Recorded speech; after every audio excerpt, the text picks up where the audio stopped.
बिना सद्गुरु की कृपा के इस पथ पर चलना असंभव है और गुरु का मिलना जीवन में तब तक संभव नहीं है जब तक जीव का पुण्य राशि ना हो। बिना पुण्य के महात्माओं का दर्शन नहीं होता है और बिना पुण्य के महात्माओं की सानिध्य में नहीं बैठा जा सकता है और बिना पुण्य के किसी भी महात्मा के स्वरूप और रूप के समझ कर पाने की भी शक्ति जो है वह भी नहीं होती।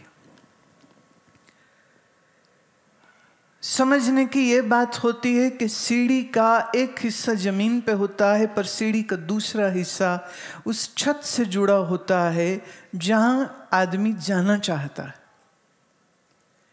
एक सीढ़ी का हिस्सा वहां है जहां हम हैं, एक सीढ़ी का हिस्सा वहां छत पर है ऊपर जहां हमें पहुंचना है। गुरु भी उस सीढ़ी की तरह, महात्मा एक उस सीढ़ी की तरह होता है। उसका एक हिस्सा बिल्कुल हमारे जैसे ही खाता पीता सोता जागता, बिल्कुल ठीक हमारे ही जैसा। उम्र बढ़ती है, बूढ़ा भी होता है, लेकिन उसका एक हिस्सा हमसे बिल्कुल अलग होता है। और वो अलग हिस्सा क्या है? वह आत्मबोधवान होता है, वो ब्रह्मनिष्ठ होता है। अब कोई ब्रह्मनिष्ठ हो जाएगा तो उसके सिर पे सींग थोड़ी निकल आएंगे। आप कैसे जानेंगे कौन महात्मा ब्रह्मनिष्ठ है? आप कैसे जानेंगे कौन महात्मा आत्मनिष्ठ है? नहीं जान सकते, नहीं जान सकते, नहीं जाना जा सकता है, क्योंकि भीतर जो चीज चल रही है तो वही जानता है ना। इसे हम कहते हैं शास्त्र की बोली में स्व संवेदना। You can only experience it because you know it and nobody else can judge you just by looking how you eat or sleep or walk or talk or do whatsoever. ऐसे ही एक ब्रह्मनिष्ठ महात्मा को आप उसके बाहरी आचरण से नहीं पहचान सकते। फिर श्रीमद् भागवत कहती है कि अगर उस महात्मा का प्रारब्ध प्रवृत्ति का होगा तो वो गृहस्थी होगा, बाल बच्चेदार होगा, राजा जनक की तरह होगा। महात्मा का अगर प्रारब्ध वैराग्य का है, विरक्ति का है, तो फिर वह आपको एक सन्यासी के रूप में दिखाई देगा। शादी नहीं होगी, बाल बच्चा नहीं होगा, उसके नाम पे संपत्ति नहीं होगी, उसके नाम पे उसके अहंकार को बढ़ाने वाली कोई चीज नहीं होती। तो निवृत्ति परायण महात्मा हमारे सुखदेव जी हैं, हमारे नारद मुनि जी हैं, जो महान संत हैं, परम भागवत संत है, ऋषि है और ज्योतिष आचार्य के मूल आचार्य देव ऋषि नारद है, ब्रह्मा के मानस पुत्र है। नारद भक्ति सूत्र जैसे अद्भुत ग्रंथ के रचयिता है। आप जो फिल्म में या ड्रामों में जैसा देखते हो, नारद का वो स्वरूप है ही नहीं।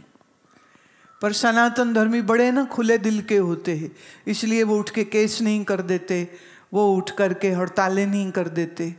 लेकिन कभी कभी किन्हीं किन्हीं चीज़ों के लिए मुझे लगता है आवाज़ उठाई जानी चाहिए। और मुझे ये लगता है देव ऋषि नारद का चरित्र ऐसा है जिसको इतना अजीब सा बुरे ढंग से दिखाया गया, लोगों के चित्त में वही बैठ चुका है। ये बात बिल्कुल सत्य नहीं है।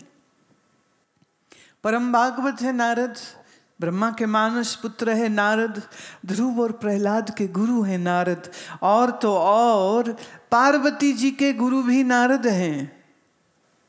पार्वती तो भूल गई थी अपना पूर्व जन्म कि वो सती थी, शंकर की पत्नी थी, दक्ष की पुत्री थी, और शिव के तपस्या के मार्ग का ज्ञान भी किसने दिया?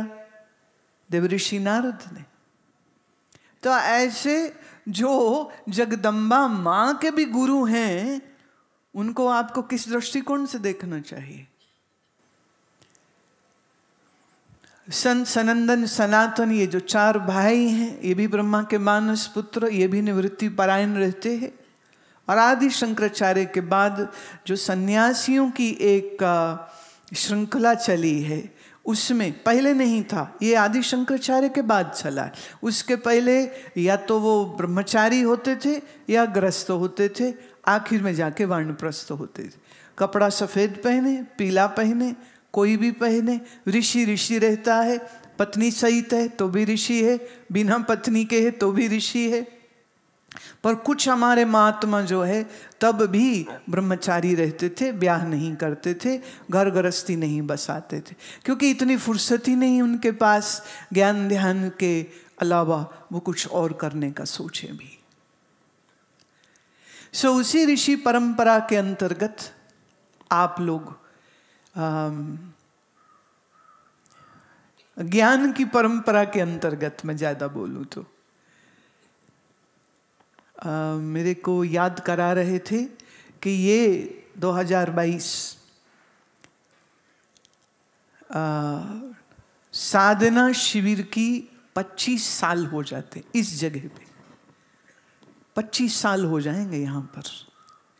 इसके पहले के 3 वर्ष वो हरिद्वार में होता था, हमारे कुछ साधक हैं बहुत पुराने वाले, वो उसमें भी आए थे, लेकिन ये इसी किसी जगह में 25 वर्ष हो जाएंगे।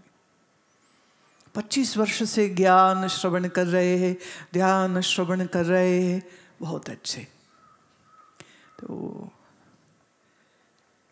इसमें भी कई का ज्ञान सुन के मन अच्छा हो गया, सुंदर हो गया, कई का आज भी अटका पड़ा है। बारिश एक सी होती है, पर कहीं पर वो जल एकत्रित हो जाता है, पेड़ पौधे सब फलित होते हैं, पर जो ऊंचे टीले पे होते हैं, रूखे होते हैं, पत्थरों से घिरे होते हैं, उनको बारिश का ज्यादा लाभ मिल नहीं पाता। ऐसे ही ज्ञान की अमृत वर्षा तो बरस रही। आपका अंतःकरण शुद्ध था तो आपने लाभ लिया है। अंतःकरण में कुछ दोष थे तो फिर नहीं लिया है। ज्ञान सुनने से भी ज्यादा आवश्यक है उस ज्ञान का निश्चय होना।